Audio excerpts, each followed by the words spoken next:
Le guide des égarés de Maïmonide, troisième partie, chapitre 49, suite. La religion ne peut être vraiment accomplie, ni se perpétuer, que si la circoncision a lieu dans les années de l'enfance, et il y a pour cela trois raisons.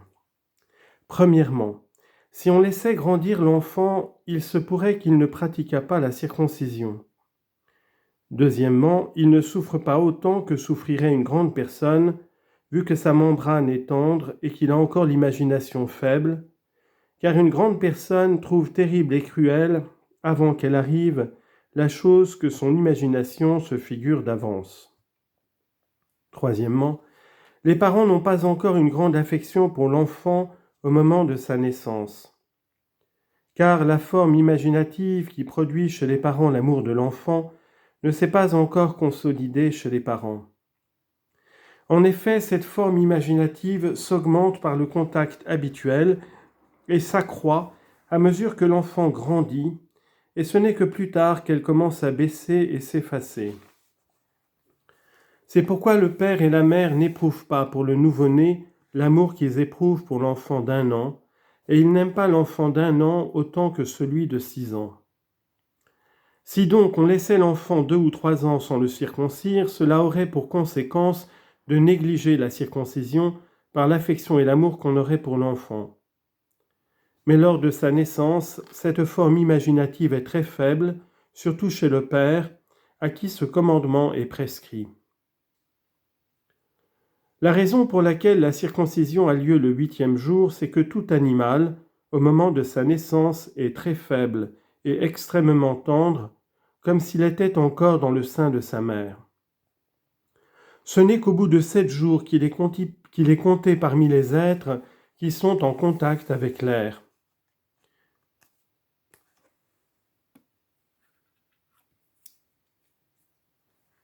Ne vois-tu pas que pour les quadrupèdes, aussi on a eu égard à cette circonstance?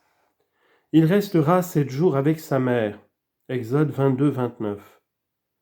Avant ce délai, il est considéré comme un avorton, et de même l'homme ne pourra être circoncis qu'après le délai de 7 jours. De cette manière aussi, la chose reste fixe, et tu n'en fais pas quelque chose de variable. Ce qui entre encore dans cette classe, c'est la défense de mutiler les organes de la génération de tout mâle d'entre les animaux, défense qui se rattache à ce principe de statut et ordonnance juste, Deutéronome 4.8, c'est-à-dire du juste milieu en toutes choses. Il ne faut pas trop se livrer à l'amour physique, comme nous l'avons dit, mais il ne faut pas non plus l'anéantir complètement.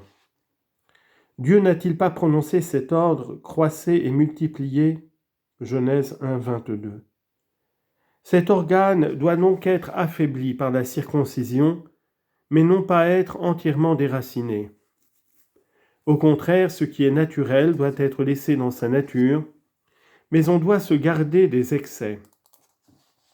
Il est interdit au châtré et à l'eunuque d'épouser une Israélite, car ce serait une cohabitation perdue et sans but. Et un tel mariage deviendrait aussi une pierre d'achoppement pour la femme et pour celui qui la recherche, ce qui est très clair. Pour nous éloigner des unions illicites, il est défendu aux bâtards d'épouser la fille d'un Israélite.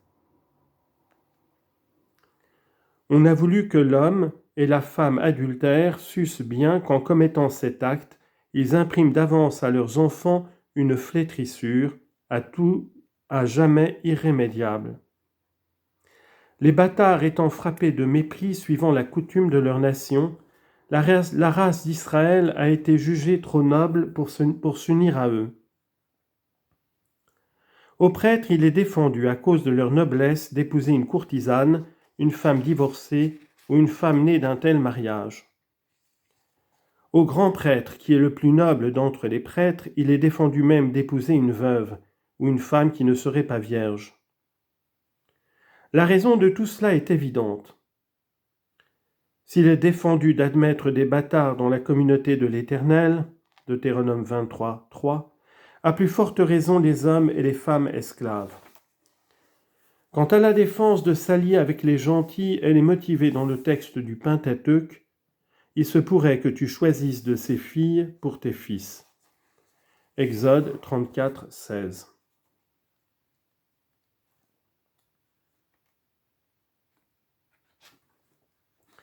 La plupart des statuts ou règlements dont la raison nous est inconnue n'ont d'autre but que de nous éloigner de l'idolâtrie. Si pour certains détails, les motifs me sont inconnus et si je n'en connais pas l'utilité, la raison en est qu'il n'en est pas des choses qu'on connaît seulement par tradition, comme de celles qu'on a vues. C'est pourquoi le peu que je sais des opinions des Sabiens, pour l'avoir puisé dans les livres, ne peut pas se comparer à ce qu'en savaient ceux qui connaissaient leurs actes pour les avoir vus, surtout maintenant que ces opinions ont disparu depuis 2000 ans ou plus. Si nous connaissions toutes les particularités de ces actes, et si nous avions entendu tous les détails de ces opinions, nous comprendrions tout ce qu'il y a de sage dans les détails des pratiques relatives aux sacrifices, aux impuretés, etc., et dont la raison ne me paraît pas facile à comprendre. Pour moi, je ne doute pas que tout cela n'ait eu pour but d'effacer de nos esprits ces idées fausses et de faire cesser ces pratiques inutiles qui faisaient perdre le temps de la vie à des occupations vaines et oiseuses. Ces idées ne faisaient qu'empêcher l'esprit humain de rechercher les conceptions de l'intellect ou les actions utiles, comme nous l'ont exposé nos prophètes en disant « Ils ont suivi des choses vaines qui ne sont d'aucun profit. » Jérémie dit « Nos ancêtres n'ont hérité que le mensonge, vanité sans aucune utilité. » Jérémie 16, 19.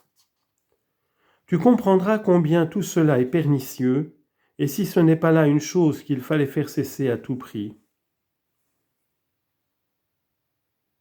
Ainsi donc, la plupart des commandements, comme nous l'avons exposé, n'ont d'autre but que de faire cesser ces opinions et d'alléger les grands et pénibles fardeaux, les fatigues et les peines que s'imposaient ceux-là pour la célébration du culte.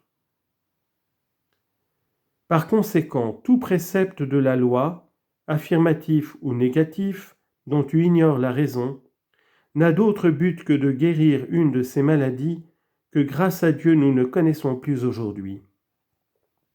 C'est là ce que doit croire chaque homme parfait qui comprend le vrai sens de cette parole divine.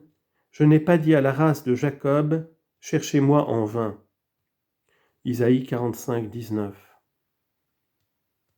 Maintenant, nous avons parcouru un à un tous les commandements compris dans ces différentes classes et nous en avons indiqué les raisons. Il n'en reste que quelques-uns que je n'ai pu motiver, ainsi que quelques particularités peu importantes. Mais en réalité, nous en avons donné la raison virtuellement, d'une manière qui est à la portée de tout homme studieux et intelligent. Chapitre 50. Il y a encore d'autres choses qui font partie des mystères de la loi et qui, ayant embarrassé beaucoup de personnes, ont besoin d'explications. Ce sont certains récits rapportés dans le Pentateuque et dans lesquels on ne voit aucune utilité, comme par exemple lorsqu'on énumère les peuples descendus de Noé, leurs noms et les lieux de leurs habitations.